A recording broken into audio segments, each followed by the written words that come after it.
This movie to me feels like a reflection. It feels like Scorsese reflecting on his career, reflecting on his life.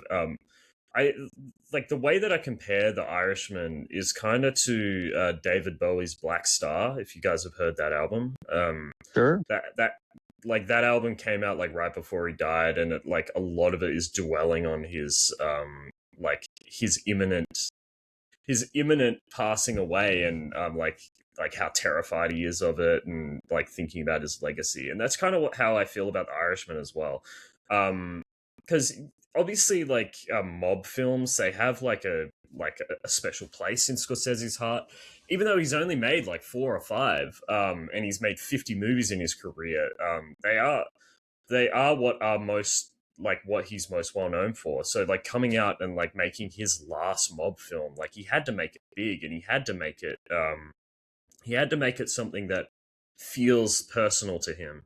And I think that's what this movie mostly is. Like it starts off like a traditional mob film like Goodfellas, but then it moves into this really somber tone. Like there's scenes that I think are like existentially like scary. And I'll get into it more later, but yeah, there's some stuff in the back half of this movie that like terrifies me thinking about getting old, and clearly terrified Scorsese. I think that's what kind of makes this film special and stand out compared to the other mob films that he's made.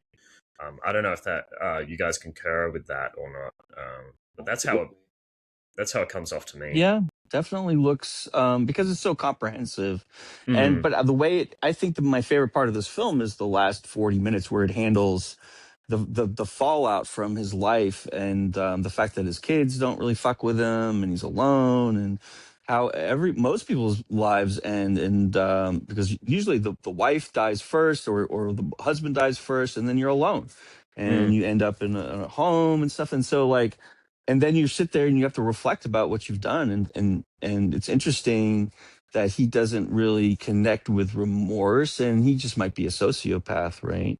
He oh might just yeah. not have that part of his brain connect. And Scorsese's films are always great because they make you like these horrible criminals. They have a way of humanizing people who murder people, right? And people who steal No. from working people, right? And Happening again. I'll piggyback off his point a Yeah. little bit.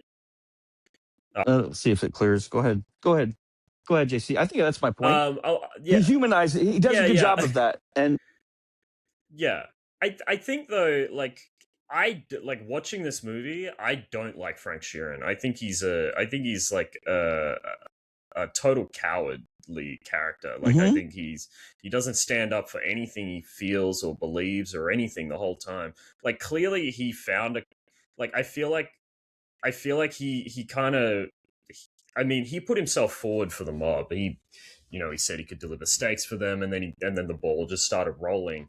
And then he got to a point where he met Jimmy Hoffa, and he became a leader of a union. And I feel like he found his meaning in his life through that, like through Jimmy Hoffa and through, but like, but he couldn't hold it. He couldn't stand up for it.